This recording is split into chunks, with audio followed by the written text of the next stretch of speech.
Algumas considerações sobre creches e pré-escolas. O atendimento institucional à criança pequena, no Brasil e no mundo, apresenta ao longo de sua história concepções bastante divergentes sobre sua finalidade social. Grande parte dessas instituições nasceram com o objetivo de atender exclusivamente as crianças de baixa renda.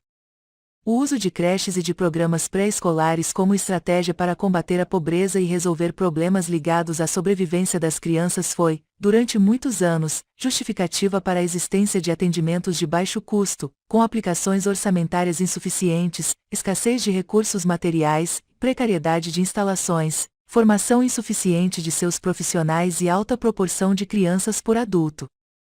Constituir-se em um equipamento só para pobres, principalmente no caso das instituições de educação infantil, financiadas ou mantidas pelo poder público, significou em muitas situações atuar de forma compensatória para sanar as supostas faltas e carências das crianças e de suas famílias. A tônica do trabalho institucional foi pautada por uma visão que estigmatizava a população de baixa renda. Nessa perspectiva, o atendimento era entendido como um favor oferecido para poucos, selecionados por critérios excludentes. A concepção educacional era marcada por características assistencialistas, sem considerar as questões de cidadania ligadas aos ideais de liberdade e igualdade. Modificar essa concepção de educação assistencialista significa atentar para várias questões que vão muito além dos aspectos legais.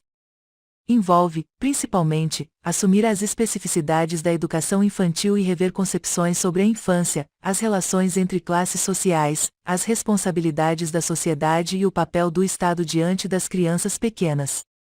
Embora haja um consenso sobre a necessidade de que a educação para as crianças pequenas deva promover a integração entre os aspectos físicos, emocionais, afetivos, cognitivos e sociais da criança, considerando que é um ser completo e indivisível, as divergências estão exatamente no que se entende sobre o que seja trabalhar com cada um desses aspectos. Há práticas que privilegiam os cuidados físicos, partindo de concepções que compreendem a criança pequena como carente, frágil, dependente e passiva, e que levam à construção de procedimentos e rotinas rígidas, dependentes todo o tempo da ação direta do adulto. Isso resulta em períodos longos de espera entre um cuidado e outro, sem que a singularidade e individualidade de cada criança seja respeitada. Essas práticas tolhem a possibilidade de independência e as oportunidades das crianças de aprenderem sobre o cuidado de si, do outro e do ambiente. Em concepções mais abrangentes, os cuidados são compreendidos como aqueles referentes à proteção, saúde e alimentação, incluindo as necessidades de afeto, interação, estimulação, segurança e brincadeiras que possibilitem a exploração e a descoberta. Outras práticas têm privilegiado as necessidades emocionais, apresentando os mais diversos enfoques ao longo da história do atendimento infantil. A preocupação com o desenvolvimento emocional da criança pequena resultou em propostas nas quais, principalmente nas creches, os profissionais deveriam atuar como substitutos maternos.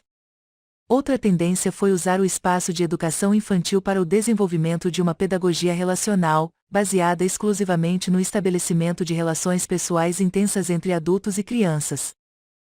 Desenvolvimento cognitivo é outro assunto polêmico presente em algumas práticas. O termo cognitivo aparece ora especificamente ligado ao desenvolvimento das estruturas do pensamento, ou seja, da capacidade de generalizar, recordar, formar conceitos e raciocinar logicamente, ora se referindo a aprendizagens de conteúdos específicos. A polêmica entre a concepção que entende que a educação deve principalmente promover a construção das estruturas cognitivas e aquela que enfatiza a construção de conhecimentos como meta da educação, pouco contribui porque o desenvolvimento das capacidades cognitivas do pensamento humano mantém uma relação estreita com o processo das aprendizagens específicas que as experiências educacionais podem proporcionar. Polêmicas sobre cuidar e educar, sobre o papel do afeto na relação pedagógica e sobre educar para o desenvolvimento ou para o conhecimento têm constituído, portanto, o panorama de fundo sobre o qual se constroem as propostas em educação infantil. A elaboração de propostas educacionais veicula necessariamente concepções sobre criança, educar, cuidar e aprendizagem, cujos fundamentos devem ser considerados de maneira explícita.